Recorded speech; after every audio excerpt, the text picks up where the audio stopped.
Hello. How you doing?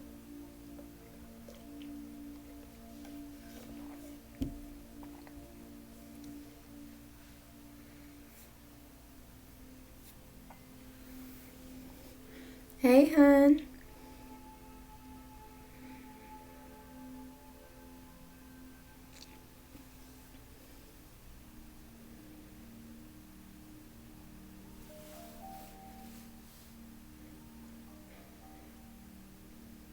How's everyone feeling since this new moon? It happened for me at 9 p.m. last night, but anyone Eastern, it actually happened at midnight, which is very interesting. It's like an on the dot time.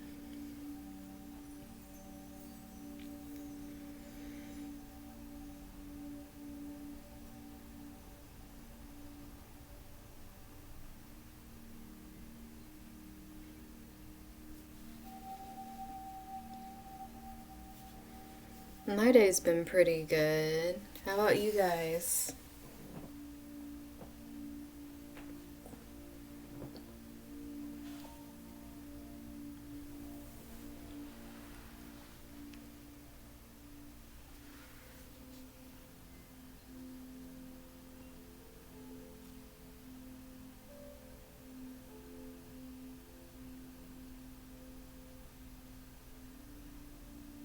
Better than yesterday.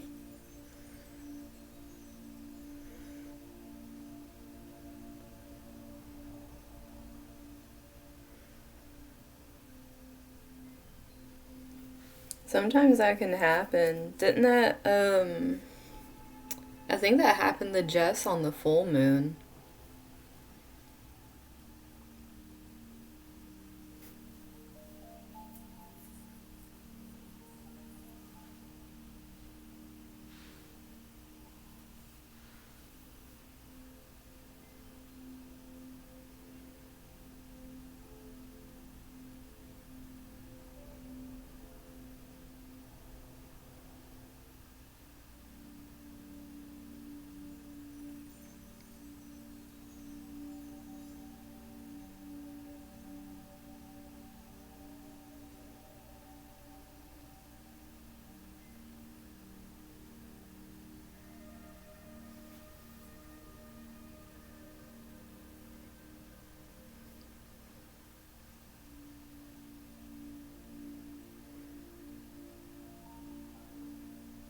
Man, everybody, huh?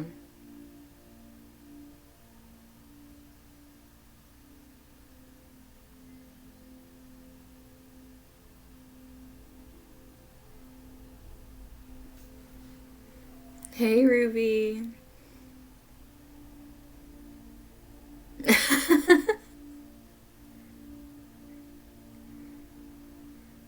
Yeah, it's kind of weird rewatching older movies.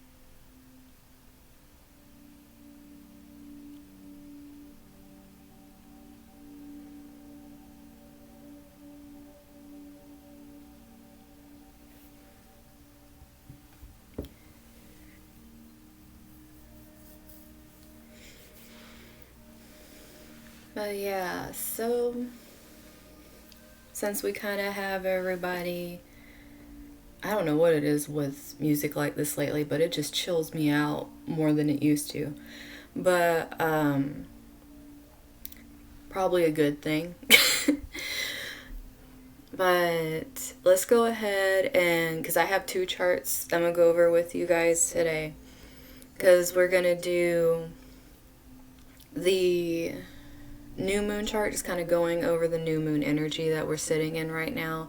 And then I'm going to go over tomorrow's chart that has Uranus going direct like in the morning.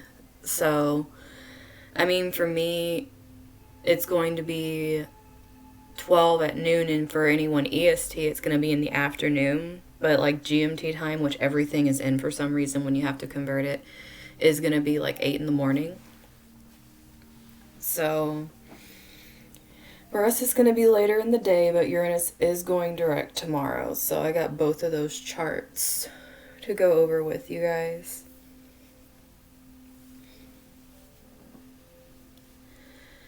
But let's go ahead and start.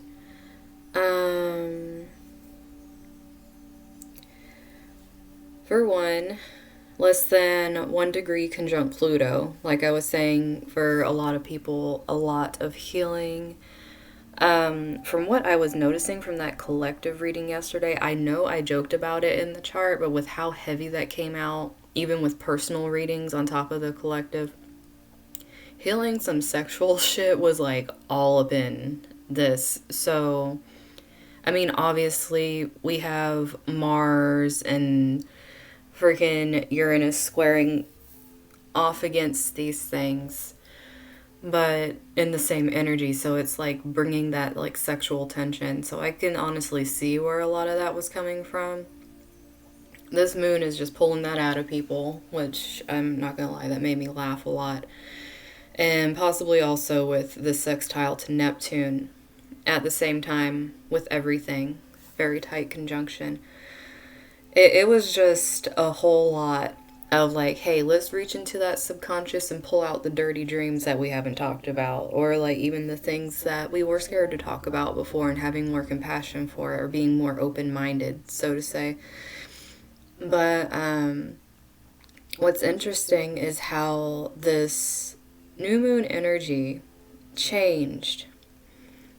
Because I don't know if you guys remember from the collective yesterday, but I was saying Virgo energy was very heavy, changing little things, like all kinds of stuff like that. And literally, the energy of the chart is Virgo for the new moon. So, I don't know. I just find that kind of ironic. I'm looking at it now. Well, okay, not ironic. I should quit saying ironic by now. But the way it lined up is pretty much like how I was talking about things. And then creativity being a huge focus and healing point. Literally everything is sitting in 5th house energy. Like the whole freaking thing's in 5th house energy. And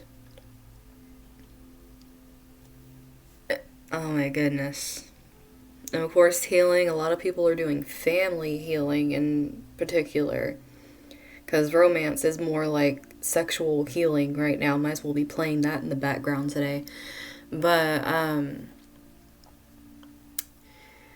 let's see.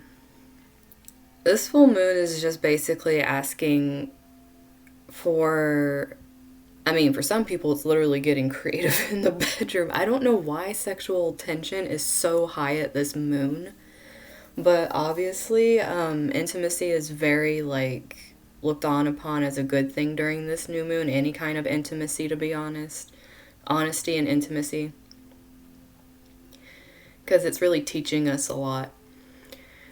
And if you're having troubles in that area, this is pretty much the moon that's like, hey, let's start clearing out that murky area and start doing some work there. Is pretty much what this moon's starting. If that's one thing you've just been really putting off and not tackling, it's just wanting to give that energy for it. This is like so centered on this stuff. I mean, 5th house is even romance house.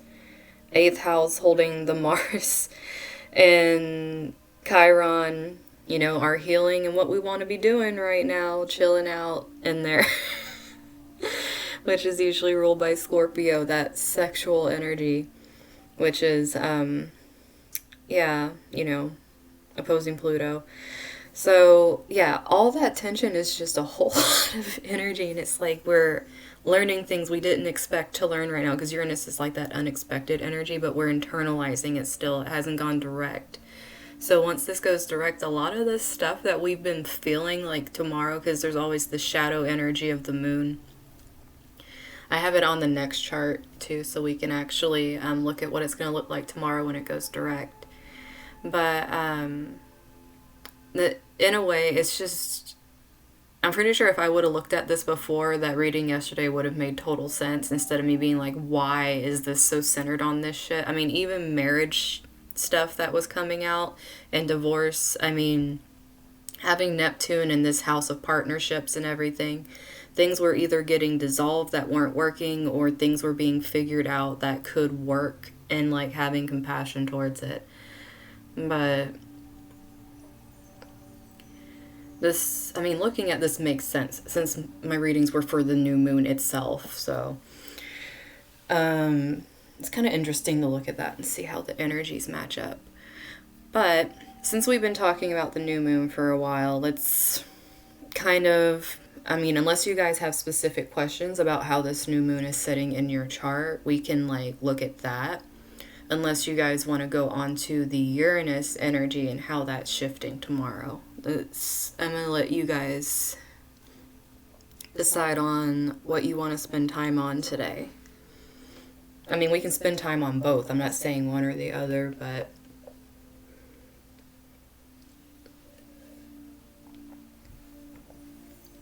whichever way you have questions.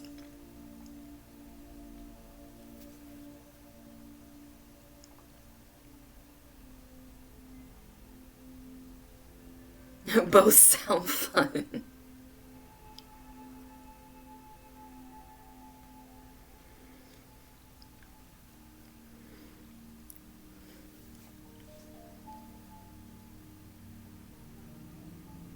Grand crosses.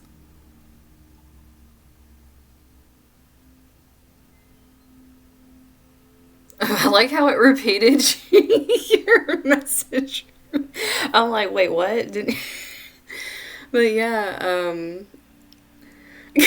mean, just in case we didn't get it across the first time, we're gonna say it another time. But yeah, we can talk about those. So grand crosses, if you see them in the chart, they pretty much look she's eager. But the way grand crosses look in a chart is pretty much like you have a big red box, like a perfect square kind of sitting there, and you have this X going in between, connecting the diagonal corners. Now, the reason this happens, I know you guys cannot see me, and I'm making shapes with my hands, and I know you guys can't see me. Don't, yeah, you guys wouldn't have known that unless I said something. Anyways, I mean, this thing's exactly trining my Virgo moon, so it's, this is like an exact, I mean, this is just some energy for me. Everything is just having a freaking party. But, anyways, what is, the reason a lot of people feel the Grand Cross is because people see it, they're like, oh shit, that's a very heavy aspect. And that's because to make the actual box that you see in the chart, like the physical representation, there needs to be 4 squares, which we know a square is like a very challenging aspect, but it's something that if you overcome it, it's very rewarding. You learn a lot from it. And wherever you see the square, whatever aspects or planets that it is in between, that is the energies you are learning to work through.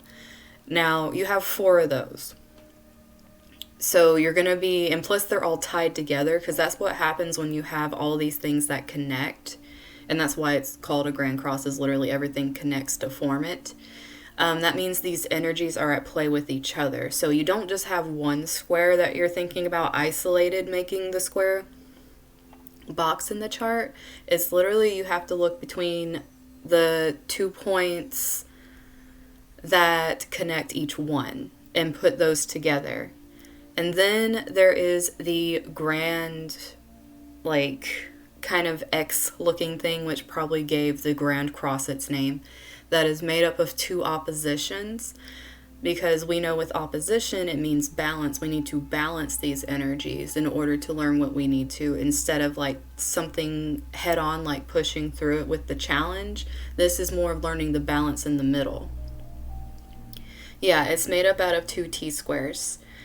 And knowing that energy too, it's pretty much, I mean, you're having like a double T square energy adding up on that too. So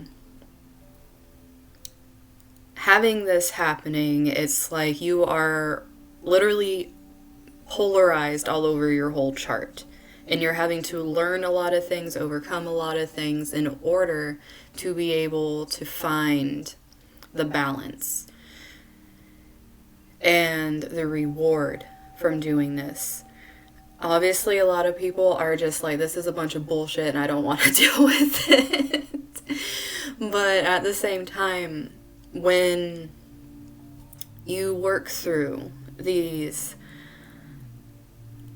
you're going to have other positive aspects in your chart. You're not just going to have a grand cross, because if you have energies like that, you are going to have things that are within orb degree of each other that are going to be hitting other planets and creating positive aspects, possibly even grand trines that lessen some of the blow and make things a little easier.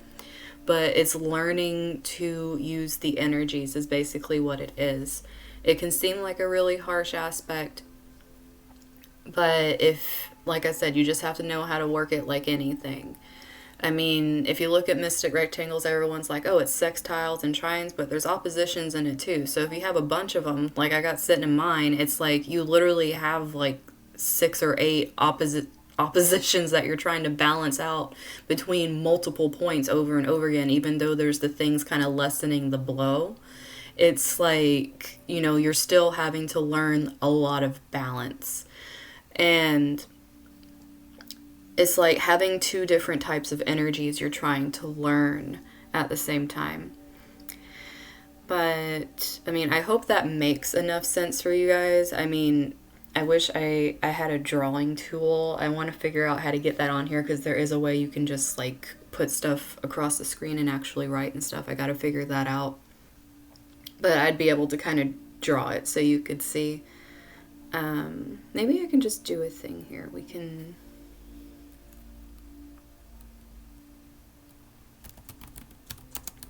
so you guys can see what it looks like. Okay, obviously that is not what we're looking for here. There. So, like I was saying, the Grand Cross looks like an X and it has these things going through it. So it's pretty much a lot of examples of what it looks like. And like I was saying, usually you're going to have different balances going through a chart if you have a Grand Cross as well. Like how this person has some grand air trines and whatnot. It's like that kind of energy. But yeah, that we kind of looked at... that was not the Grand Cross. I didn't realize that was going to come up. But that's kind of like Grand Cross energy, what it looks like and all that stuff.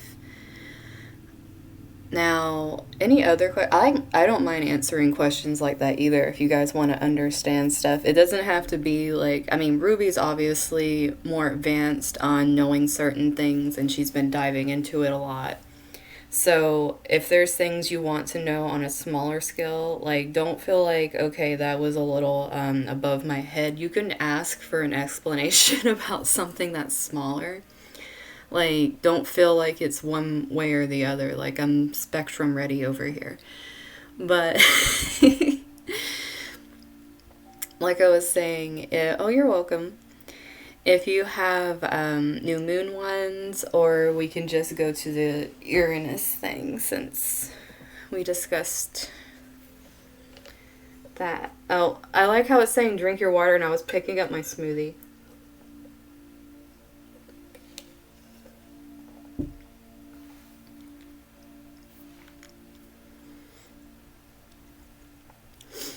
Part of fortune. Every time I hear part of fortune, my mind automatically jumps to the Wheel of Fortune and tarot. For more than one reason, because I feel like it's almost like having that energy in your chart in a certain house. It's like you're going to have opportunities, you're going to have things that you're able to complete, cycles that are really good, different influxes of abundance that kind of flow in unexpectedly. It's almost like having a nice Uranus as opposed to the Uranus where it's like you get what you get. It's gonna balance some things, but you're not gonna know how it's gonna balance things. The part of fortune I feel is like a balancer, an equalizer, but it brings good things. But you have to learn from where it is, like what sign it's in, what house it's in, what it's trying to ask of you in order to like just bring that. It's like when you get the Wheel of Fortune, you're not just getting it and it's gonna be like, oh, good things. It's like, well, what's the context around it? What are you trying to do to get the good things? It's pretty much the same kind of thing. So, I mean, that's the way I look at it. Obviously, if you have aspects to it, it's going to create like a different flavor, like what you have to do, what areas of your chart you have to connect in order to really dig that out and be able to use it. But it's kind of like the gist of how I feel about it wherever I see it in a certain chart. I mean, I can go and add in the part of fortune. We can just see where it's falling on the new moon. Let's just check it out and see where, oh, I can't type. See where it's falling on this new moon. So,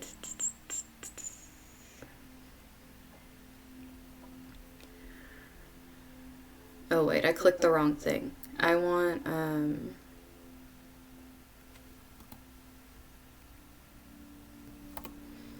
we want some extended chart. Energy going on here. Excuse you, I am not trying to buy anything currently. I am trying to... I just want the extended chart. Why is it doing this? I'm slow, guys. Don't mind me. I am slow at the moment. Let's stick the part of fortune on here. Oh wait, I'm not trying to look at that. Ooh.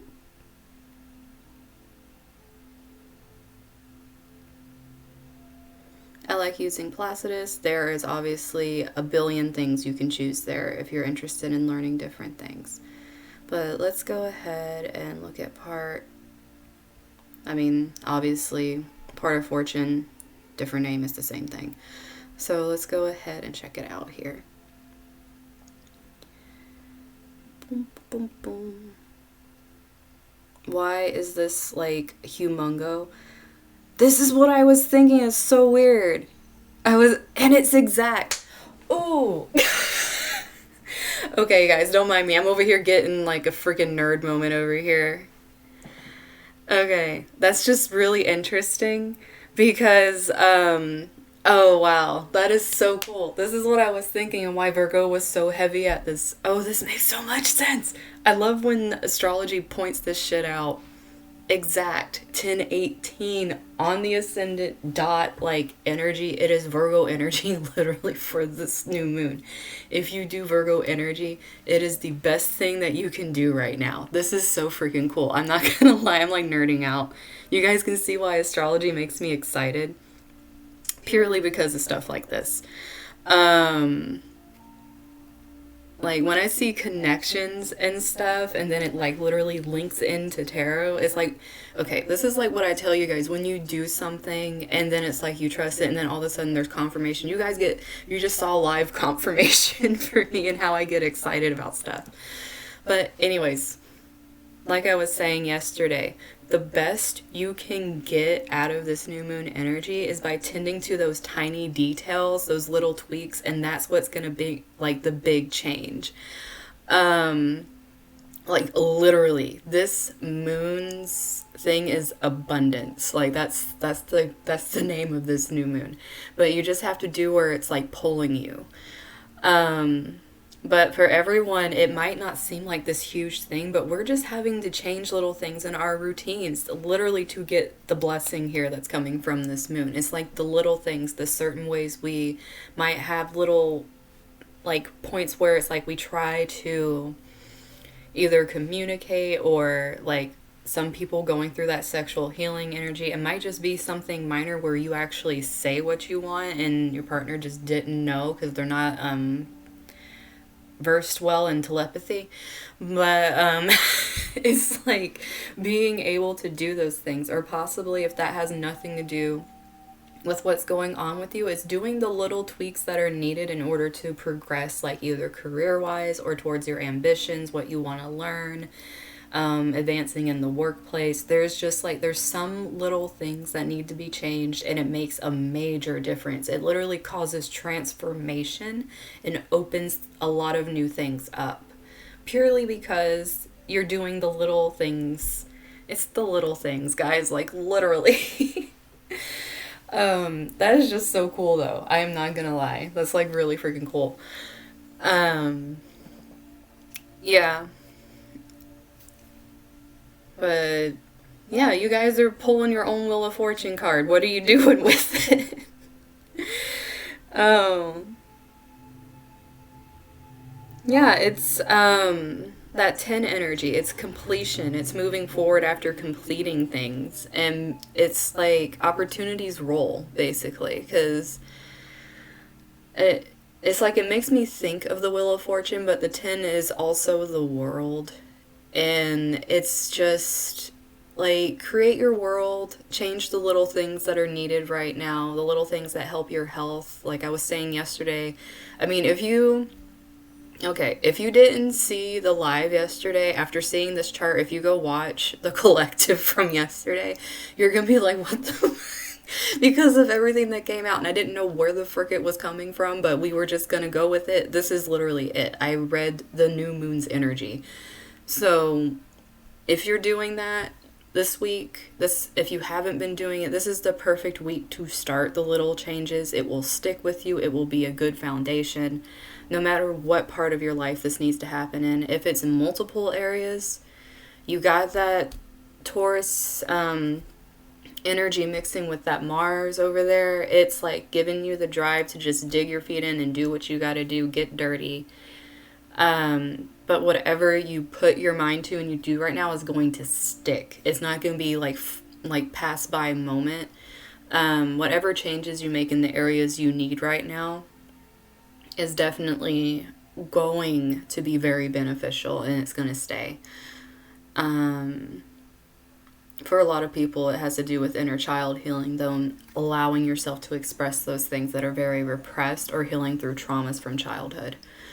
But, that is...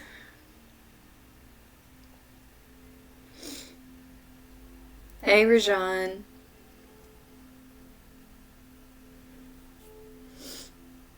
Yeah, see, it's like, and the thing is, that's the kind of stuff, like, the routine things that's like, we need to get done right now, and that's literally Capricorn energy.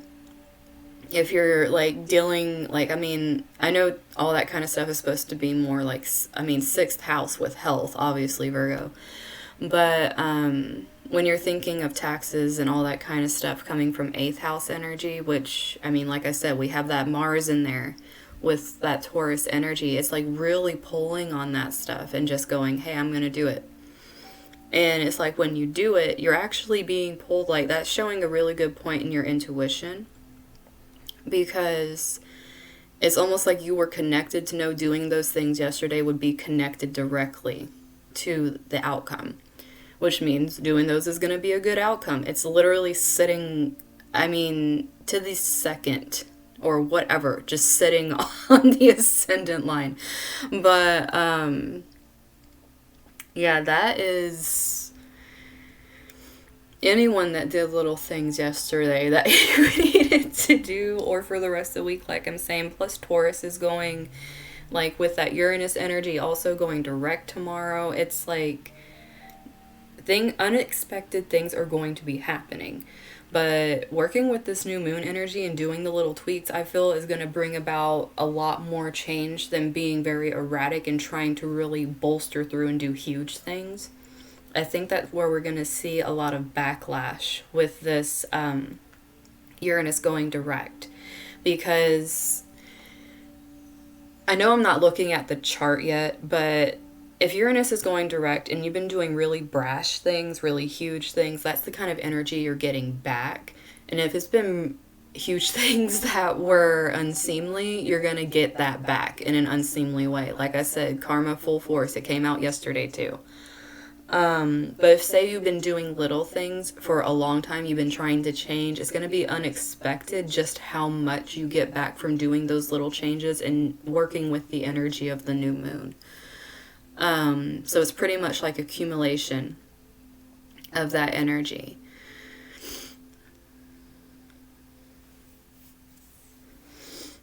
Yeah, so you have like the whole thing going on with that connection as well. So let's look at this Uranus direct energy. So we're gonna flip some energies around with it going direct. Some of it was already being talked about. Obviously, Uranus direct, the moon's energy is kind of moved on because the moon moves quickly. Now the moon's sitting in Aquarius when Uranus is going direct. So the rulers with Uranus and Aquarius energy, they're all doing this connection, right? And Uranus is chilling out in the 12th house.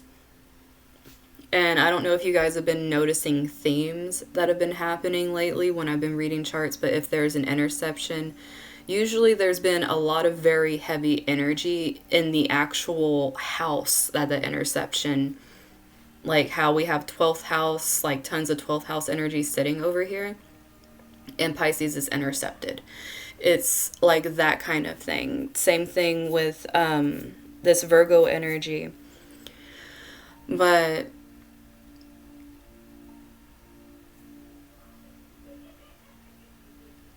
things are definitely shifting. I mean, obviously they are shifting. Don't my mind and saying certain things. But this is what I meant by more of a subconscious thing and unexpected things. I'm pretty sure Rajan is so freaking tired of things being 12th house energy and surrendering and having to go with it. And it's literally going to be this, I swear this looks like her chart. But this is going to be the same kind of thing happening. If you've been going with it, girl, you're going to be feeling fine when this goes direct. It's going to be like, okay, things are finally starting to pick up and go how it's supposed to be going right now. For those of us that aren't used to this kind of energy, it's going to be like weird instinctual urges, especially with Mars being in there, that pull us towards doing things that are going to be very beneficial for us. Because this energy is connecting Saturn, Jupiter, Mercury, and it's not quite very connected with the moon, but since the moon moves like so rapidly, it's going to be throwing energies on these things as well. Now, I'm just going with, you're learning what it's wanting you to do right now. See, you guys, this is exactly what I'm saying, is learning to go with it. Because especially with the moon being up there and it's in this like energy of like what's being put out into the world, literally like legacies and things like that, collectively we're going to be seeing people showing some very unexpected legacies they're leaving behind. I'm not gonna mention any names, but there is somebody that is just getting banned like crazy from social media accounts, and that's the legacy being left behind in tons of memes right now. But that energy is actually kind of funny up there, because you have to remember Mercury energy is the trickster energy as well. So there obviously is going to be some things that are going to be kind of humorous happening with all this energy. And with it being conjunct everything like Saturn, Jupiter, and the moon, it's like all of these areas, the lessons, the karma, the blessings, communication, subconscious, emotions, intuition, all of it. There's just going to be all this shit just happening with this. And it's connected to Uranus going direct. And it's like, this is going to feel kind of challenging because literally all this is happening. But I really feel if you have a good sense of humor about it, it's going to help you get through it easier. Some of these things are going to be really harsh.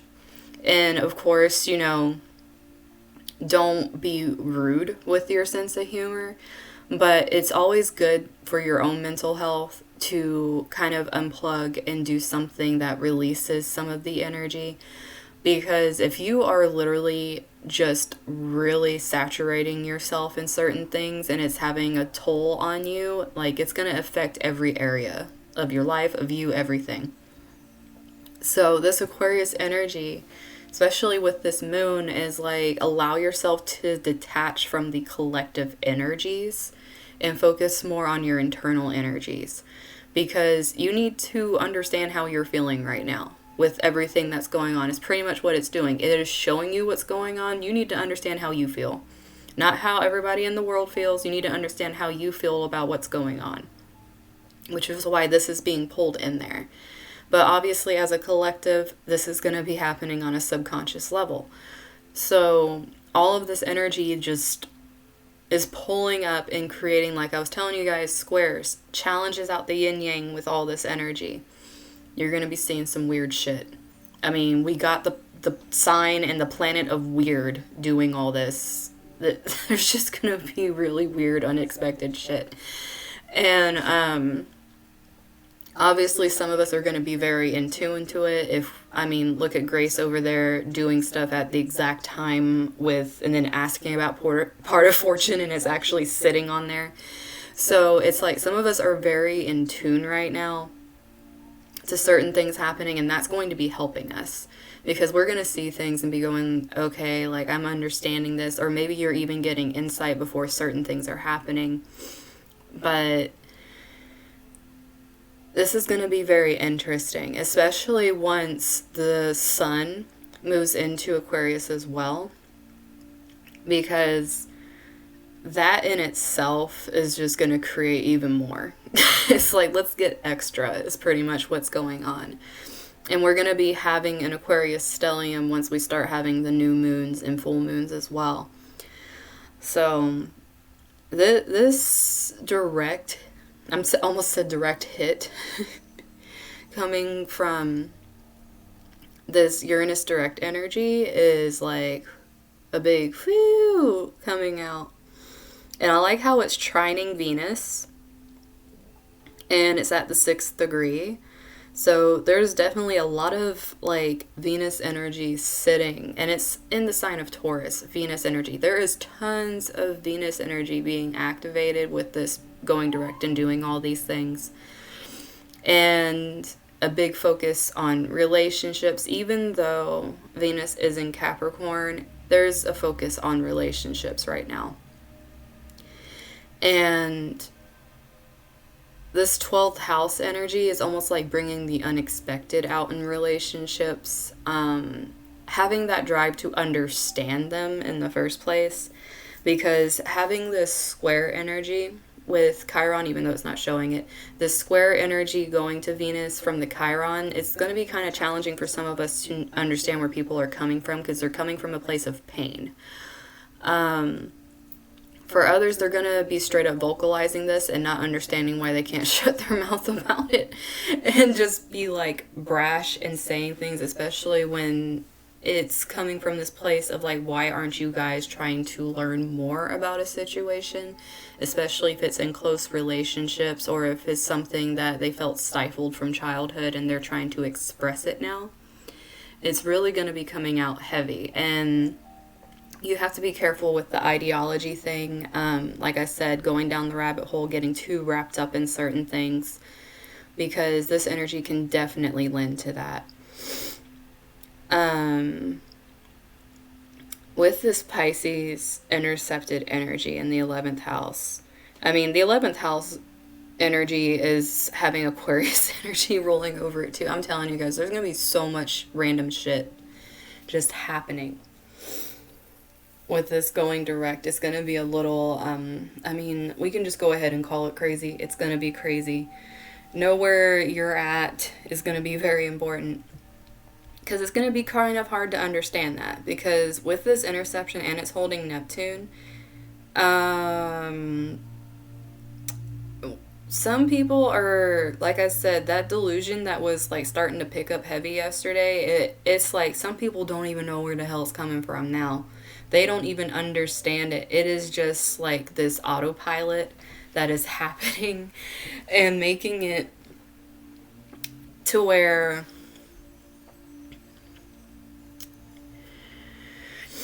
let me see how I can put this. It's almost like these subconscious desires that are like being hidden, especially with this moon being in this collective energy.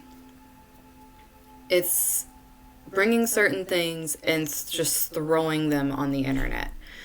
Some of these things are going to be very beautiful. They're going to have a very loving energy to it and trying to spread those kinds of things. And other things are going to be really breeding codependency, needing to follow certain ideologies purely because it's almost like an addiction. It's like you're addicted to the energy it gives you to keep doing that or being sucked into something. So you really have to watch out for that, especially since it is sextiling Pluto and all of these occult energies. And especially like obsessive tendencies, just really sticking yourself in there. But if you're doing right by it, like I was saying, this is big intuitive energy. If you're just like, okay, I don't understand where the hell this is coming from. I don't understand it, pretty much like Rajan was saying, and just going with it and listening to the stuff you're being pulled towards, it's going to help you. Even if it's like weird things where you're being pulled to share things within certain communities, or you're being shown things in order to learn compassion when looking at certain groups of people.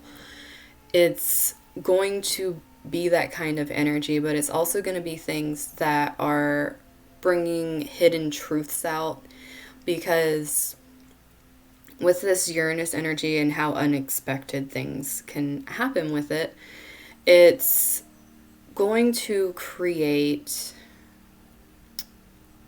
a very easy way for people to escape from some things. And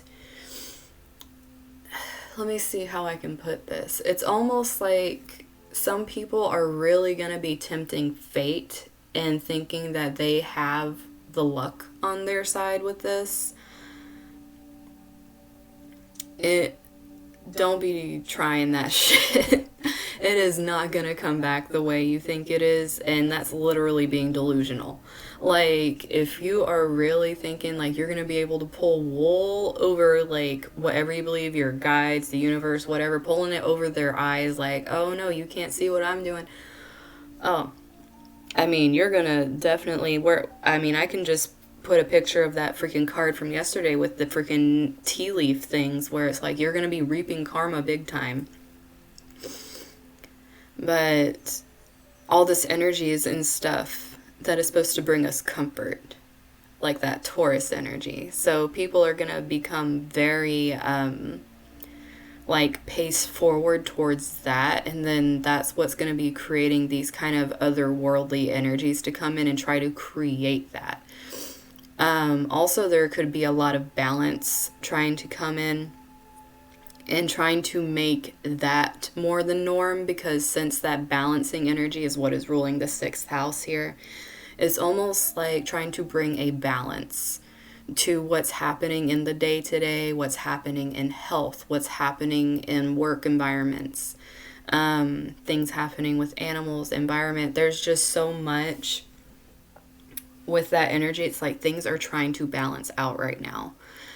And that balance, like I said, Uranus is not going to care how it creates that balance. It just creates it. It's like, you get what you get, but it's going to balance it out, especially with it connecting to all that Venus energy.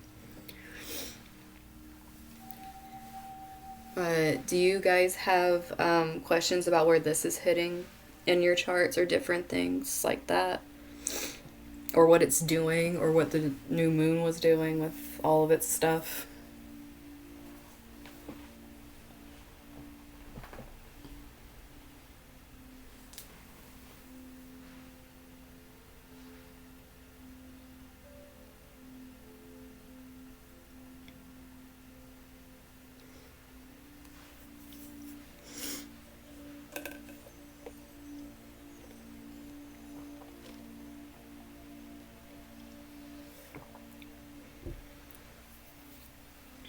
Do you want me to pull up your chart and look at it, or do you know where your stuff is? Let me see. Where do I have Jess?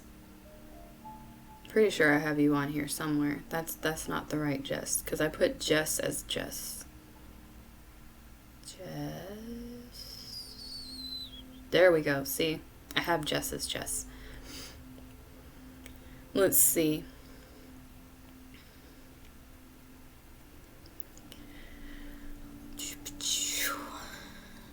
Okay, so with you,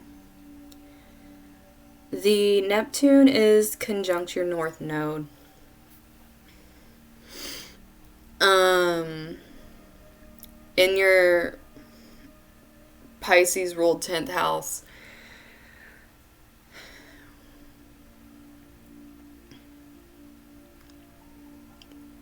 so you have a lot happening in your 11th house.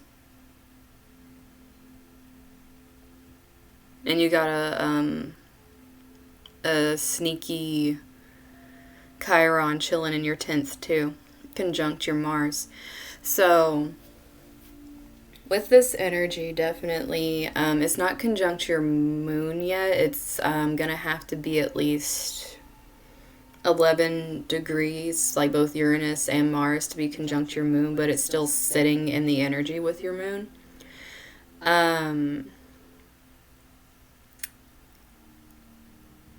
This is gonna be some big career changes for you. But this is like being careful of not becoming, like I was saying before in the collective thing, you would be one of those that's directly impacted by really latching on to ideologies of certain communities because of how yours is set up. So you have to make sure you keep your own unique identity while doing anything that's big group work or out like doing things towards humanity, especially since your 11th is actually ruled by Aries. You're going to need to have that energy of self and being individual while still doing this. It'll be easy to get lost in other people's ideas of what would be the right thing, especially for your career path, since that Neptune is sitting up there with it. It can be something that causes a little bit of confusion. Much like how the moon card is in tarot, it can be like that psychic, emotional, intuitive energy. But then at the same time, it's like being really confused, feeling like there's enemies in certain things. There actually could be enemies in certain things. The 12th house is the house of hidden enemies as well. So having that Pisces energy, you know, chilling out over there, is really trying to help you with making sure you're staying on your track and being open-minded, compassionate, having that love for whatever's happening, but also be wary of making sure you're not falling into certain traps with things or trying to fill voids with other information because you're trying to find your identity in a community. And that's really important for you right now. And there's going to be things happening when Taurus goes direct, especially since there is tons of stuff chilling out in your 8th house right now. You're going to be having a lot of that Aquarius energy doing that occult thing that it does. The moon's actually chilling in your 9th house right now. But everything else is still in your 8th house, so the communication that goes with it, all those kinds of energies, you're going to be talking about these things. And with the moon moving off into your 9th house and squaring off against your own moon, it's like you trying to learn more about like collective energies, and because it's ruled by Aquarius, learn more occult knowledges and things. Astrology is directly linked to Aquarius and Uranus energy, like the sky, the cosmos, all that kind of energy. So it's really diving into those things and starting to understand them and really putting some knowledge there. It's like you're really pulling that knowledge out right now. trying to look at some other things. And with it squaring off against your natal moon, it's kind of a challenge for you because you're used to being more grounded in your emotional energy, and this energy is trying to make you detach from some of those things that make you comfortable emotionally and learn more, like go outside of the comfort zone and learn some things. So today would actually be a really great day for anything you are trying to heal or anything you're trying to do. Try to create, going through today and tomorrow actually would be very good for you, learning how to create this energy, how to make this space and be comfortable and detach from certain things that you are afraid of doing and just allowing yourself to do it. Because once you start allowing yourself to do these things, it's really going to open up a lot of your intuitive abilities that have been feeling very blocked off.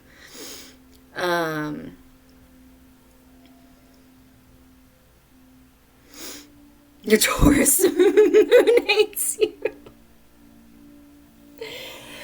And it's funny because the moon's supposed to be exalted in Taurus, but it's like, it hates me. It just hates me. It doesn't, that's just great. But, I mean, you're probably feeling it hates you because you have the opposition to your Pluto in your fifth. It's just like needing to balance out that really like, you know, deep energy for healing and like not being comfortable with it forever. Well, I'm telling you, use this energy to like learn some things that'll help you get out of that, because it's helping you kind of like be a little more detached from the comfort and try to explore some things. So definitely try that. Especially since all this Aquarius stuff is going to be moving into your ninth house, the Saturn, Jupiter, and Mercury. It's like it's all going to be going and chilling in your ninth house for a bit, and there's going to be probably that stellium as well sitting in your ninth house. It's going to be a good thing for you to be able to open up and start breaking away a lot of those attachments you have to comfort when it comes to your personality in the collective, what you're doing in order to further yourself in your career, because the 11th house is what holds up the 10th house. What we have going on in there is the energy we bring in order, like the community we use, the networking we use, all those things that we're trying to use to help us with our legacy and like sticking it out there and doing something with it. We pull it from that, the friendships, all that stuff from the 11th house, and plus the dreams that we want to make happen. So you having all that Taurus energy in there, it's going to be squaring off against this Aquarius energy. You're just going to be like, okay, I'm uncomfortable with that, but I don't feel as attached to it as I did before, so I'm going to try something different here. It's really going to give you that expansive Sagittarius energy where you want to actually look outside a little more, be a little more Three of Wands energy than Eight of Swords energy and burying yourself. But that'll be a new energy for you to kind of move into. And you can already start doing it with this moon, obviously. It is really going to be helping you with fortune with your family, since that part of fortune's sitting down there chilling in your house of soul, family, roots, all that stuff. Possibly you can find some fortune by looking through your ancestry and finding out things you didn't know.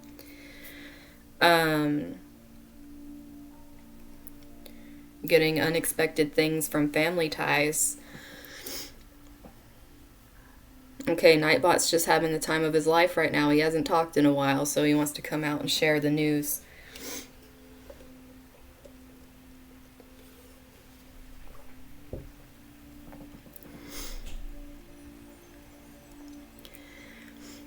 Drink your water. I was just drinking my smoothie. Okay, so let's see. I don't know if you could have seen. I didn't click it. Were you able to see it the whole time I was talking about stuff? Was it like chilling off the side of the screen? But let's go ahead.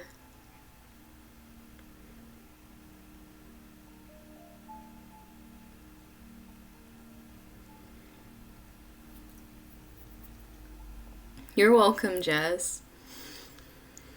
Let's look at. I saw Rajan wanted to see hers. Hers is always interesting.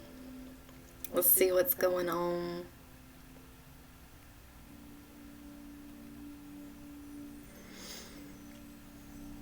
What you got?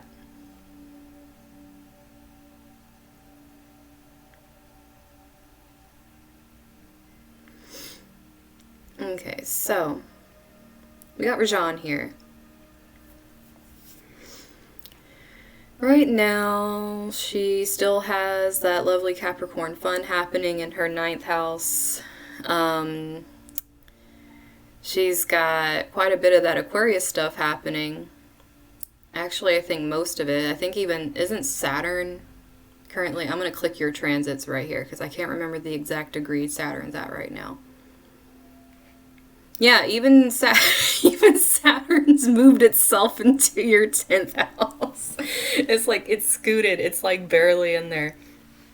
So like I was saying, Saturn is barely by like a couple minutes in your 10th house. It is currently chilling there.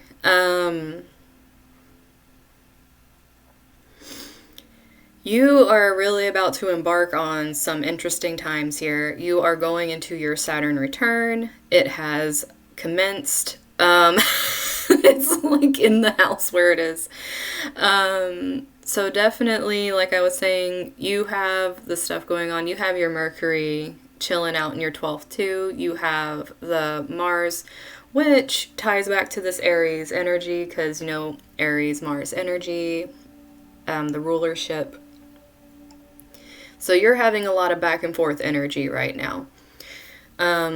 This going direct and squaring off pretty much everything, including the beginning and into, because it's going direct. So both of these are going to be squaring off against your personal Saturn return.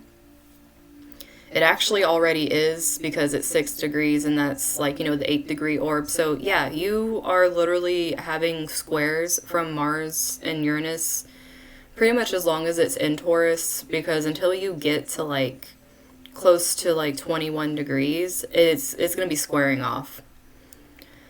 So you're going to have, once again, like you said, you're learning to go with the flow. It's a good thing you learned that lesson because you're going to be having some unexpected shit happening. And it's going to be all to deal with what you've been putting work into. Anything you've been putting work into is going to be the unexpected shit. Because, especially if you've been doing things community-wise, anything going in direction of what you actually want to do, because that Aquarian energy, that unique energy, you having Aquarius in your 12th, and really having, I mean, you've pretty much been dealing with Mars in your 12th for so freaking long that it's become redundant to you at this point, because the whole time it was in Aries, it was chilling in your 12th house, and now it's in Taurus in your 12th house, just because your 12th house loves eating like everything. But with this going direct in there, it's going to be causing a lot of things to even out. There's been a lot of unexpected things that have been happening, like obviously dealing with money, personal possessions, pretty much redoing everything that you find value in. You've been just going through it. And not by choice. This is straight surrender. You've been going through these things. And since your sun's Pisces and intercepted, it's pretty much just doing the whole thing where you are learning yourself. You are learning how to break away from ego by doing these things. It's literally breaking your ego down. So that way you're not in this defense mode and trying to defend your emotions all the time. It's trying to teach you how to be compassionate towards your emotions, as well as voicing them, because that's what's needed. I mean, you have your sun conjunct Neptune. It's really trying to show you how to have that compassion and the energy that is more on that side, instead of just I don't like the hitting rock bottom over and over again. You learning these energies is really going to be helping you with this. Also, what's interesting is your Jupiter is conjunct the part of fortune. And you have an inconjunct going from your Jupiter to your Mercury chilling with your 12th. Your 12th is so connected to blessings coming in, it's kind of ridiculous. But it's almost like you fought for these things. Like you really worked towards these things to get this. Since your personal Uranus is in Capricorn, you definitely worked for everything that's coming to you from your 12th house. So I wouldn't be surprised if you started seeing a lot of turnarounds happening, because you have so much activity between your career house and the house of really just giving into all this craziness that's going to be happening. It's like you learning with Mars and Aries how to work through that anger and frustration, and now just pretty much like being dedicated to your own comfort. And it's like the more you do that, the more you're pulling some blessings out, and the more you're communicating your different different frustrations. It's almost like that blessing that comes with that. The communities are really helping you with that too. Like, this would be a great time for you, especially since everything is all up in your 10th house. Network like a crazy person. Like, you could really build up a good stable, how can I put this, it's almost like you can have all the right connections that you need to get ahead in the work area to do what you actually want to do, with all this energy chilling up there. And it's going to be chilling up there. There's going to be a freaking Aquarius stellium chilling up there. So you're going to have like full blown, like, I like am a natural networker energy. And you've learned what you needed to learn from everything being in your 9th house. And now you're applying that to doing this thing. You're going to do the thing is pretty much what's happening here. And, oh, you can't hear me? Because I am talking.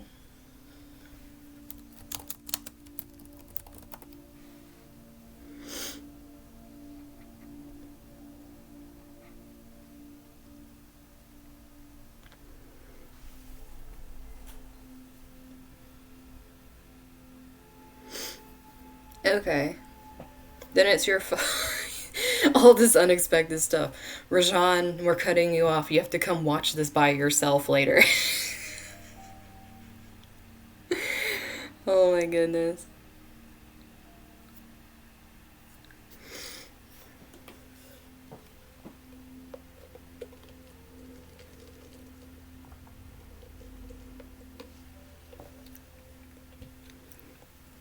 Believe it or not, this has happened to her before with readings and other stuff. I'm telling you, she's had to learn to go with a lot of stuff this past year.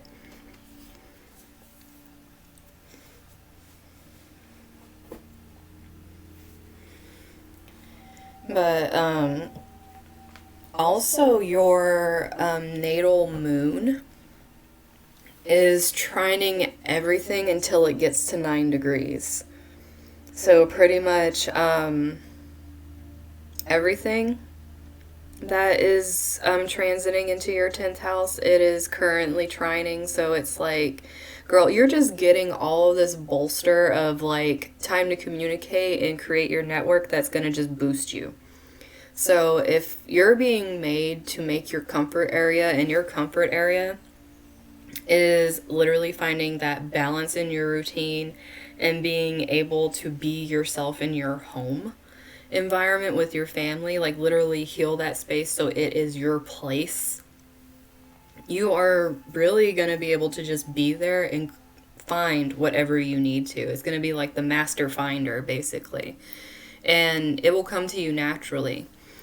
Now, if you're not really working well with this energy, it can easily, because you have the North Node in your first house, and it can make it to where you become more obsessive with how people are seeing you, as opposed to what you can be doing with this energy. Because if you start being too conscious of what you're projecting, there's a healthy level of what you know you're putting out there that is uniquely yourself, which is what you're being called to do right now. But if you become obsessive with it and start going with like, I need like a certain group to see me a certain way, and you're actually starting to disconnect from your own like inner trust you've been working on and building like since last year, then it's really going to affect you negatively. That's how you can get some of that karma from your Saturn return that is just like heavy. It's like having tower moments. But any tower moments you have are going to come with major blessings. And it's going to be very rapid because it's air energy and there's so much of it sitting in your 10th house. You're going to be seeing a lot of career shit happening. I know what I did. But this is definitely starting to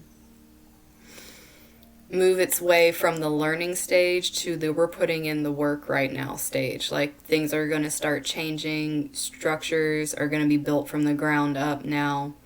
This is full on like changing things. I wouldn't be surprised if you completely changed career.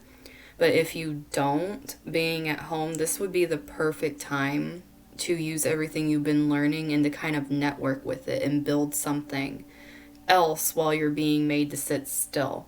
Because there's definitely a reason if you're being made to sit still. Like, you're supposed to be doing something right now. So, because this isn't the energy to just sit in. What you have, like, you need to be doing something. And it's with communication. There needs to be some communication happening with you.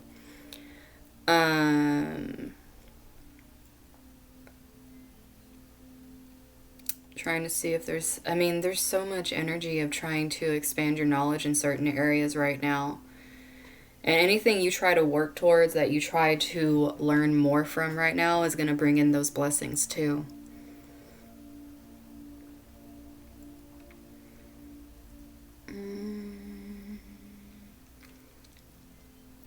Wait.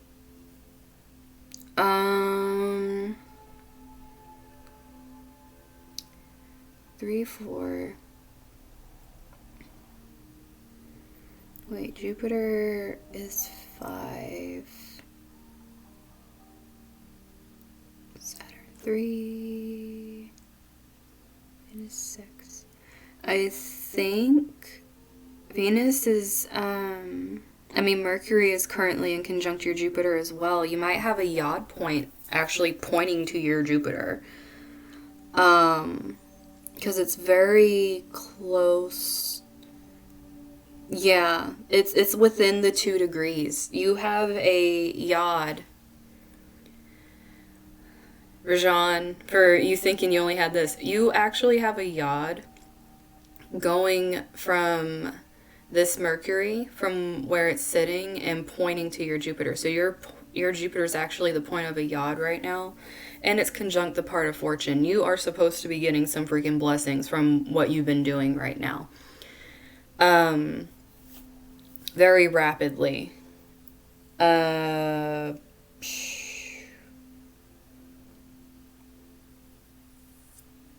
trying to think.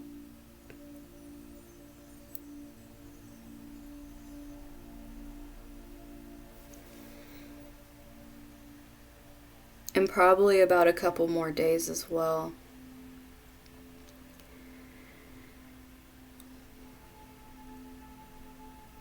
And eventually Jupiter, like, probably like another degree or so, your own, your natal Jupiter is going to be the point of a yod between the transiting Jupiter as well. Like, you're going to have multiple yods to your Jupiter being activated by this Aquarius energy.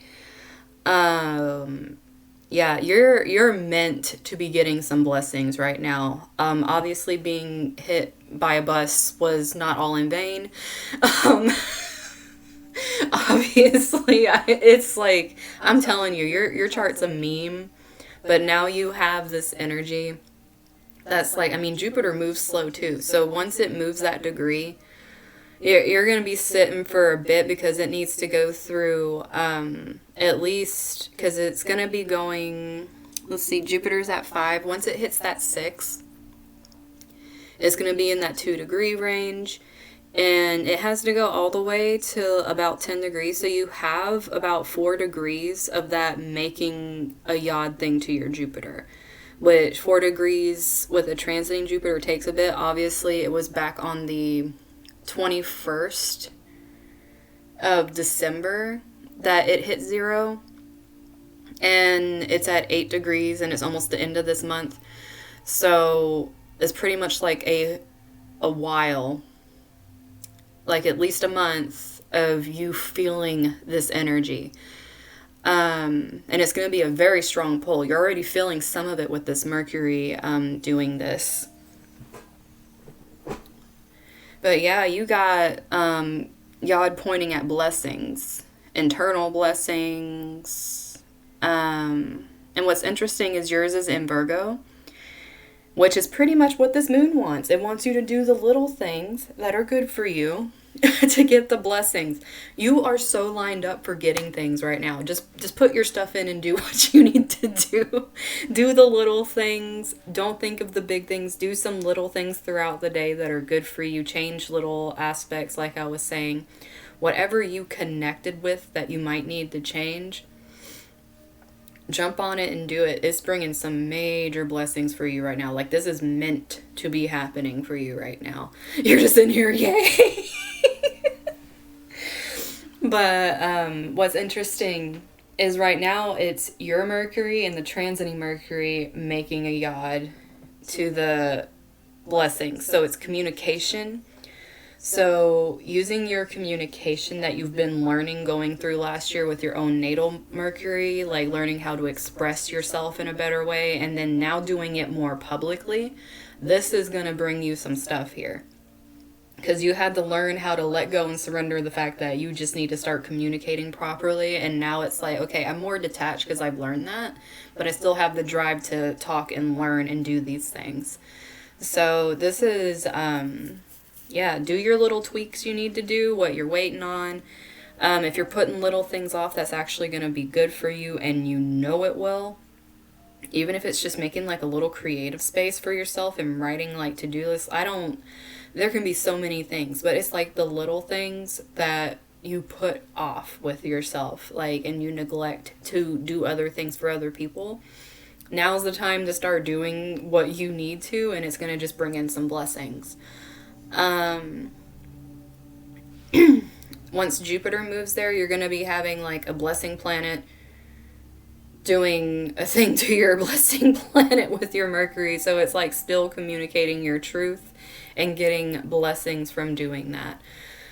But it's on a grander scale because Aquarius is more about a collective energy. So whatever you do networking wise is definitely going to bring stuff back. So be careful what you're putting out in that respect too, because if you're putting out certain things and it's not really tasteful, it definitely can cause some of your Saturn return to have some tower moments that aren't that tasteful, and you would get them back immediately because you're in your Saturn return.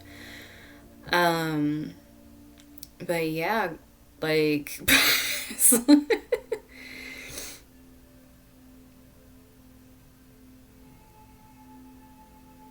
hell yes, yay. But yeah, it's the energy I'm seeing for you. You're really going to start seeing the effects once Uranus goes direct, which obviously is tomorrow in the middle of all this new moon energy. Just go ahead and start it now. Anything you've been putting off that's tiny, get to the little details, do the little things, and just gather up that magical blessing you are waiting for right now. Because that's literally what is happening over here. But let's see. I can probably do one more before I have to go, because I'm actually doing, for the first time in a rather large group, I'm going to be doing a live over there and on Facebook. So I'm just like, I want to make sure I have enough time to get ready, because I'm kind of like, But I can do one more if you guys want to see.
You guys don't want to see what's happening in your chart? I don't see any takers yet.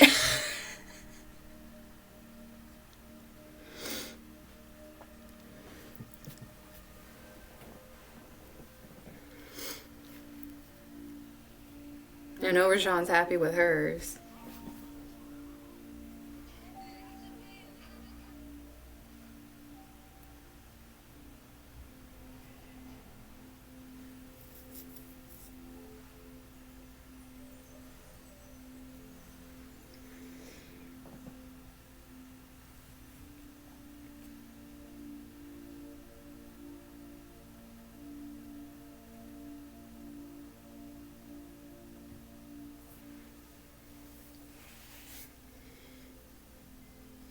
Or did I lose you guys? It's like I say that and I lose people. You guys can still hear me, right? I didn't drop randomly, did I? That's been happening to me too.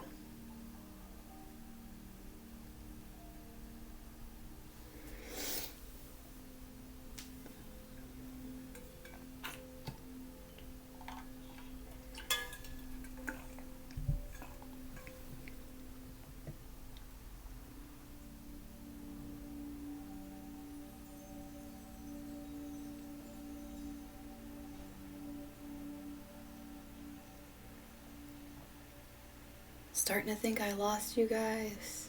Where are you?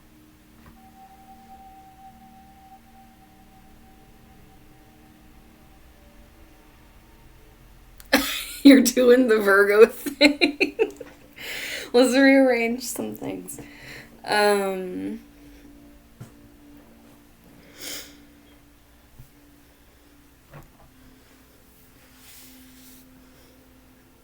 I'm making sure because the internet's been being, not the internet, but it's like platforms are being wonky with me lately. They'll work good for a bit and then they just kick me. You already got yours done. I mean, unless, I'm not going to do it if people don't want to because I don't want them to feel forced if they're uncomfortable because it kind of is, your business. I'll take one more. It's like, tell me more stuff. Oh, you're not on podcast today?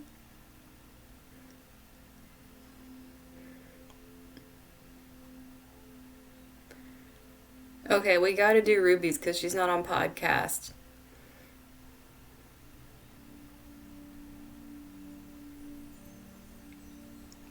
Damn.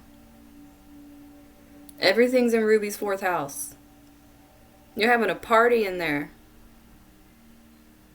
Every damn thing. No.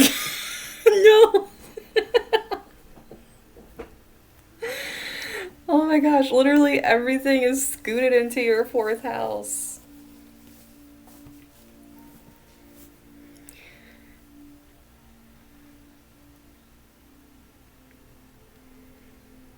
There's a stellium no matter where you look.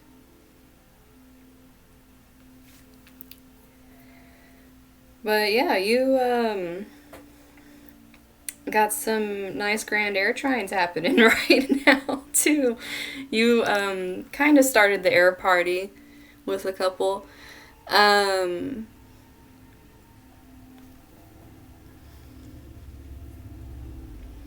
this is really interesting.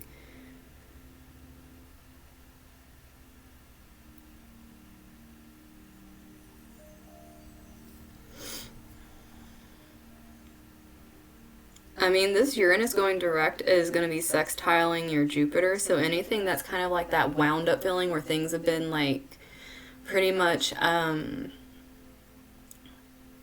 it's like it's kind of hard to explain it. It's not a pulley, but it's almost like there's been like all this energy being held back. It's just going to like spring forward and like turn into this really good stuff with Jupiter. And it's like in your ninth house, so it's going to be a whole lot of spiritual stuff. It's going to be like just like a lot of freaking knowledge when this thing goes direct tomorrow. Um, Obviously, this moon, for you over here cleaning your room, this little details moon, that's very important. It is raining blessings on your 11th house, which I know you're doing some platform stuff, and it is all conjunct over there. It is bringing your own moon and your own Mars into it, like part of fortune conjunct your new moon energy, having new moon energy in there. You're just really, there's no other way to put it. Like, you're doing the right thing by doing little stuff right now. It's just pretty much going to clear up energy and make it to where anything you put out is just going to have that blessing on it. Because, for one, you already went through your Saturn return last year, so you did that work. And now you have this energy just going forward with this Aquarius. And let's see, you have some inconjuncts happening as well. Because you have. Where is it? You have the transiting Mercury in Aquarius in conjunct your Sun. And Jupiter is about to be in conjunct your Sun as well as soon as it moves up a degree. So you're going to be having that effect being thrown at your 11th house, like having that push-pull of needing to do things. But doing the little stuff is what's going to create that space where it doesn't seem so like scary because it's an inconjunct happening. But it's going to definitely be bringing blessings because it's pulling energy from the transiting Jupiter. But you also have a grand air trine with the Mercury energy coming up as well. That's not going to happen until it's a little closer to about 10, 11 degrees. But Mercury's almost there. It's like 3 degrees away. You're going to be getting a grand air trine very soon. And then it's probably going to be in conjunct your moon and your Mars as well. It's like it's going to keep moving. It's going to keep moving. It's going to keep moving and forming inconjuncts to each thing in your 11th house. And then it's also going to be forming grand air trines with the other stuff that's moving as well. Let's see what else is happening. We got that Venus mixed into a stellium in your 3rd house. And I know your 3rd house also has your galactic center too. So you just got a whole world opening up for you, basically. It's like, yes, you learned what you needed to from your Saturn return. Now let's start moving into what we need to be doing is pretty much what's happening here. Like, this needs to be happening. Especially when it comes to your partnerships, whether it's business or romantic, whatever. Definitely anything you've been doing, like shadow work wise, doing healing and things like that. It's going to bring some unexplained, unexpected blessings to you when it goes direct because of that sextile with your Jupiter. You're just having a lot of action happening right now, trying to bring you blessings, like blessings in your 11th, blessings in your 9th connected to your 7th. It's like your learning's going to be connected to relationships. And even though it's like, well, what the hell's going on? Like, you know, we did the thing before where we looked at your chart where your Leo South Node is kind of chilling up there, like, by itself in your 10th. Like, I know what I need to do already for what I'm supposed to be putting out there, but, yeah. It's pretty much what the energy is, but now you're going to have this rambunctious 11th house over there holding up this energy that is just like, hey, I know what I'm supposed to do. I'm going to go ahead and go do it. It's pretty much what the new thing is going to be. And it's trying to help you be a little more spontaneous, especially with all that air energy down there, forming these inconjuncts and everything else happening literally under the sun. But this is going to be very interesting for you. I mean, it already is interesting, but it's going to become, like, more so as, like, more of these things change and keep moving forward. You're going to keep feeling more and more pulled to do things, especially as it gets closer to your North Node. It's going to be pulling on those energies, possibly during the Aquarius new and full moons. You're going to be feeling a lot of that on your North Node, too. But this is easily setting you up for doing your thing that you're putting out there. It's like, do it. That Nike thing I've been telling you for a while, everything you've been getting, it's accumulating. You're getting the... Seems like everyone's getting the accumulation right now. It's like, let's get this ball rolling here. Everything you've been saving up, all that energy from last year, it's time to get the ball rolling, guys. But I'm excited. I mean, it's really interesting to see how this is going to be playing out differently for everybody.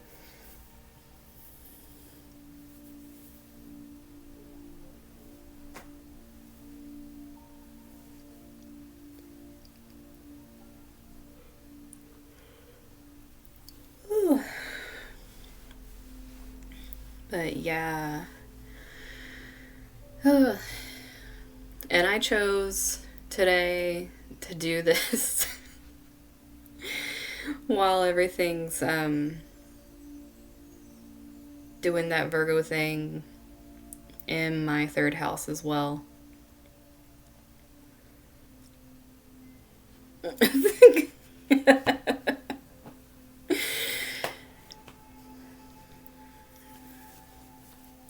But yeah, I really do like how yours is turning out with everything, because it seems like, I'm not gonna lie, all of us have had our own things we've been really going through and trying to learn, like, over this past year. And it's pretty amazing how each of our journeys are, like, so different but so connected at the same time. I mean, all these trines with your Capricorn and Virgo stuff, you're just gonna be having a ball with this. You have so many trines going to your inconjunct things that are going to be happening. So it's going to be like, yay, like making it ease. Like, you're going to naturally have an ease because it's your natal energy. So the inconjunct's just pretty much going to be powering it up. It's like, let's go Super Saiyan for a moment and, like, power it up. I'm trying to see if you have... I think you might have another one. Chiron's at 5, right? What is Chiron? 5? 19. Once Chiron kind of gets in the 6 degrees, you're actually, as Chiron moves, you're going to be having yod points in your 11th. So yeah, you're going to be doing what you're supposed to be doing. Like, you're getting activations that's, like, do this. And it's going to sit there because it's going to be having Jupiter, Chiron. They move slow. Once they start getting towards that 6th degree, either of them, you're going to start having points that are literally like forming a yod. And as they keep moving, it's going to be forming yods to different planets in your 11th house, which is going to be happening for a while. So your phone, your car was getting the information. But yeah, that's going to be very interesting for you, because I know you natally, you don't have a yod. I mean, you don't necessarily have an inconjunct natally either. So having these transits creating this is going to be a whole new energy for you. And it's going to give you that drive, like a pull where it's like there's nothing stopping it. And it being with your 11th house, whatever you've been creating, it's going to be like, do these things. It's like, and it's going to pull each of these planets and create a different thing you need to do. Because of course, I mean, it's going to be hitting your sun first. Let's look at it this way. Your sun's going to be the first yod point. It's going to bring a spotlight. I mean, let's look at Leo. It's bringing a spotlight. You naturally come from a South Node Leo. You come from a spotlight. You're like, this is what I got to do. So first it's going to light that up. So you do that in your 11th house. Let's spotlight right now. As it continues and it's moving, it's going to do it with your moon. Now you've done the spotlight. Now you need to be more deep. You need to do the subconscious and emotional and intuitive thing. But since you've already spotlighted yourself, this is going to be happening while still in the spotlight. It's not going to go away. It's like you've activated spotlight. Now you're going to be diving into these different things. It'll continue, move, and then light up your Mars, which is going to be like very determined to get every little detail right. But by this time, you will be where you need to be. So the drive is basically going to be tying up anything that you need to, and you will have the energy to do so. So if you're feeling a little burnt out after going through each of these phases, towards the end, you're going to get that burst of energy you need to get that final step if you're feeling a little burnt out. But, a T-square. Oh my goodness, Ruby. But you're definitely going to be doing that just because, I mean, Chiron moves so damn slow. I mean, you might even start getting some of the, I know the Aquarius sun is going to be forming random yods as it's going through for you. The Aquarius moon, when it's a new moon, is going to be doing that yod thing as it's pulling through. Anything that's passing through Aquarius, once Chiron hits the 6th degree for you, it's going to be yods. It's just going to be yods. But anything like that that's 2 degrees, like either for your sun, it's going to be from like 6 to 8, 8 to 10 kind of degrees. So it's under the 2 mark, going either way. For the 13, it's going to be 11 or to 15. And then for your Mars, it's like 15 to 19. So as you can see, you're gonna be pretty much the whole time having yods, like just pointing up there with anything Aquarius as soon as Chiron goes over here into this 6th degree. And it has to go through all of those degrees all the way up to 19 in order to not be part of a yod in your chart, because it's going to be pointing at something. So literally, like, that's what you got going on for you. And it's going to be so many planets going back and forth with Aquarius and doing these things that it's just going to be like, okay, yes, I am doing the thing. And it's funny that all these Aquarius things are forming like the yods with the Chiron from your 6th. That Chiron's chilling in your 6th house of routine. Welcome to my world, Ruby. You got shit coming to your 6th house. But having that in there, it's basically healing your health, healing all of these things that, like I said, that Virgo thing where you're doing those little details, you're healing that shit in a sense, you're actually healing your spirituality because it's ruled by Pisces. You're healing that subconscious level of yourself, and that's why things are just getting activated over and over again. I mean, I'm not gonna lie.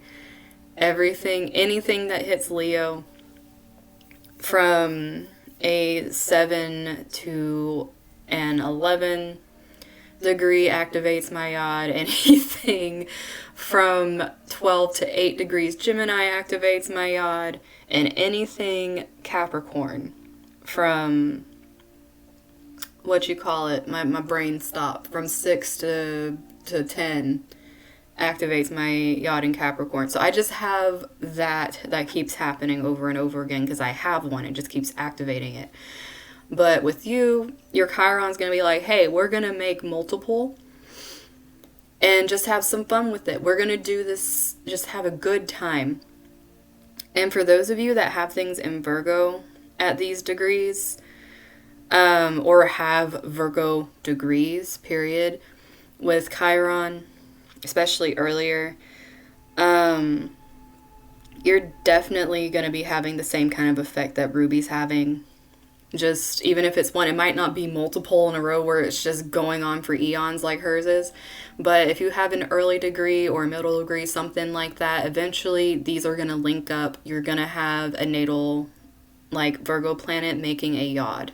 Just because of this energy over here, because we're going to have things in Aquarius for a while, and that Chiron's going to be chilling in Aries for a while. But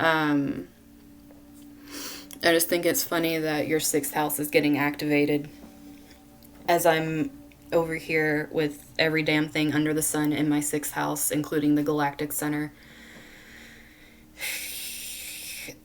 I swear, the more I find out about my 6th house, I'm just like, I'm a walking joke. I used to make jokes about my life as literally a walking comedy where things like I have to be in a freaking movie for this shit, and literally the more I learn about my 6th house, I'm just like, oh my god. It's like I made the joke about it and it's actually real. But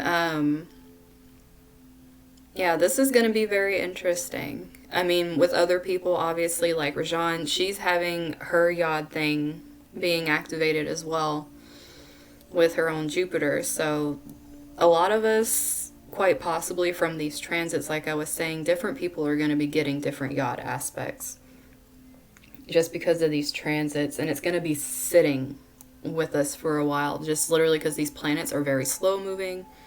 Yeah, divine comedy. I'm literally like, if they could have wrote a book back then as a mythology, and it would have been my life. But this energy, since a lot of these planets that are forming these things and they're slow moving, it can be the same thing for, say you, let me see some other ones in here for people. Because we know a Virgo one.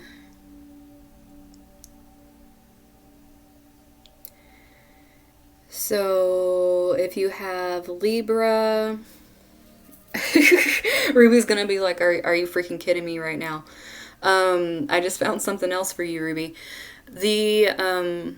It's not gonna happen so fast with Uranus, but Mars moves quicker, obviously, than Uranus does. Once Uranus reaches 14 and going into 18 degrees, like, you know, that little thing, Neptune's going to be forming a yod with Mars to your Venus. So it's going to be connecting your 5th and your 7th and your 12th. So you are going to be having some random ass shit happening to you. Dealing with those things as well. I swear. There is just going to be so much energy being activated for people. And it's just looking at the different things in people's charts. It's going to be like, it's going to be insane. But like I said earlier, I I mean, I think this is a good way to end this. Like, we can kind of see, you know, there's a lot of stuff being done right now. I know I didn't look for yods in Jess's chart. I feel kind of bad because I didn't do that. The freaking Neptune. You're not getting away from it, Ruby. It's gonna keep doing stuff, especially since it's opposing your Virgo stuff. Anytime that yod points are activating over there, you're going to be getting some lovely stuff with your moon and Mars opposing that Neptune. But it's balance. It's teaching balance between those. Because you always have the oppositions. You got to balance that out. And that balance is going to help that 6th house energy so much.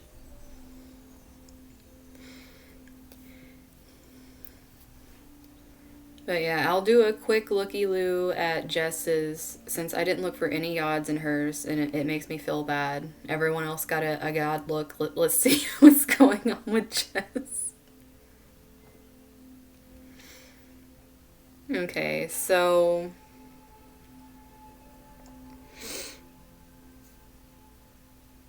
let's see... the Virgo. Oh, cool. Check you out. Part of Fortune is making a yod to your Mars with your Pluto. Oh my gosh, because remember the part of Fortune is down here at 10 and you got an 8 that's within the 2 degrees. It's like you have a part of Fortune yod. It's like your Pluto. So you're connecting your 4th house, your 5th house to your 10th house. Like I said, you have a lot of career energy going here and a lot of drive towards it. But right now with this part of Fortune, it's actually, it's a good thing for you while it's sitting in there. Because it's like this pull to do this thing you need to do. You need to create this thing. But like I said, you need to do those little changes so you get that blessing from that energy over here. Let's see what else you got going on.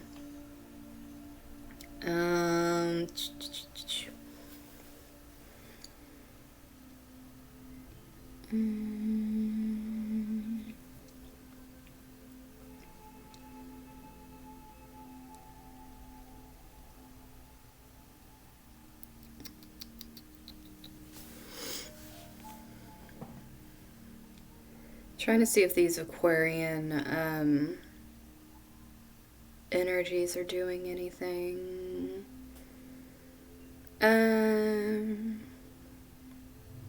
Not on that one. Oh wow, the part of Fortune is actually is a yod point in your chart.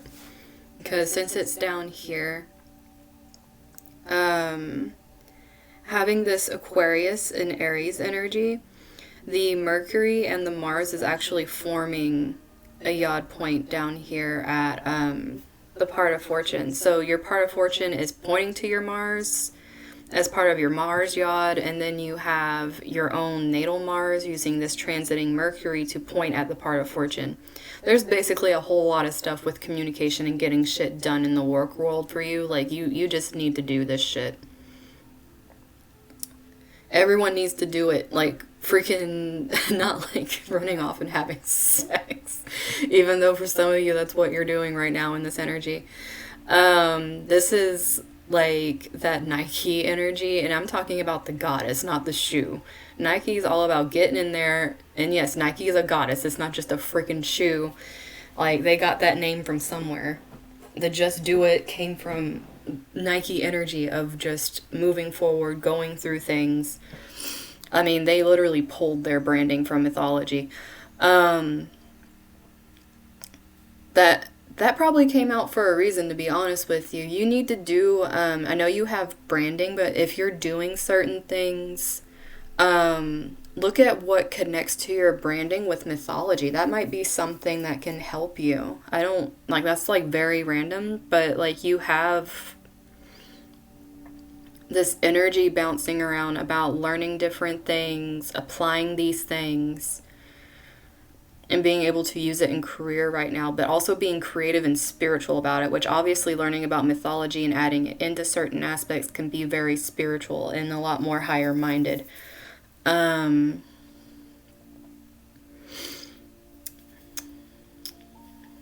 Trying to see, we got can't be Pisces. Trying to see if I can find anything else going on for you.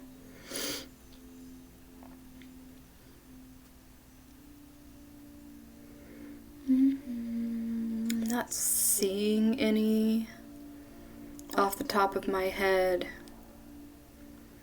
You probably will get more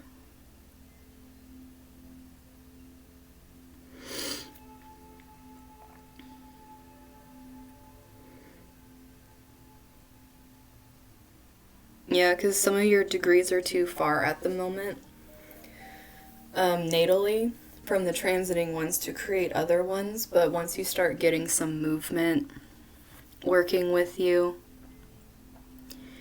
you possibly could be having some more being activated.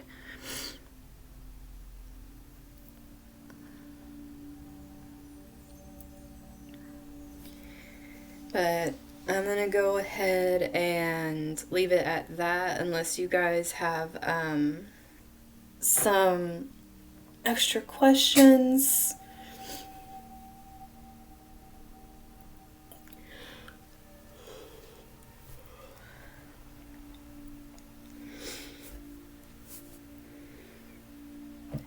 And if you guys want to try to find yods and stuff, like that video I made about yods, you guys can kind of like go back and kind of see where I was pulling them from, and possibly you might be able to find more in your charts or just in charts in general, because it can be just a nice skill to have. You can see why you're being randomly pulled towards shit for no reason. But definitely work with the energies if you're having this. Like, the more you fight it, it's a very weird thing that just makes stuff happen. So experience here, go with it. The more you fight it, the tougher it is. Especially depending on the houses it's in between. That's where it's going to affect it the most. But I'm going to go ahead and get off of here and get set up for my other one I'm doing tonight. If any of you guys are part of this group, I know it's a private group, but it's a big group. It has about 60 to 70,000 in there. But if anyone is part of the group, you probably got a notification that I am. But I'm going to be going live tonight, and I'm excited. So I will see you guys on Monday. If you have me on TikTok, then obviously you will be seeing more of me than just on Monday, Tuesday, Wednesday. Same for Instagram and Facebook and all that stuff. I post random crap all the time, and now that I have TikTok, I'm just posting a lot of random shit on there. Why not? But yeah, once I get to 1,000 on TikTok, I am going live on there too. I will go live every freaking where. I am given into it, and I am traveling everywhere by going live everywhere. I'm just doing my Sagittarius routine by being everywhere at once by being live. But yeah, everything's in that link right there. Everything that I do is in that little link. And if you haven't joined Discord yet, join Discord. Come to the fun, the free, and we're going to be teaching courses once we get those out as well. So have a great night, guys. Take care of yourselves.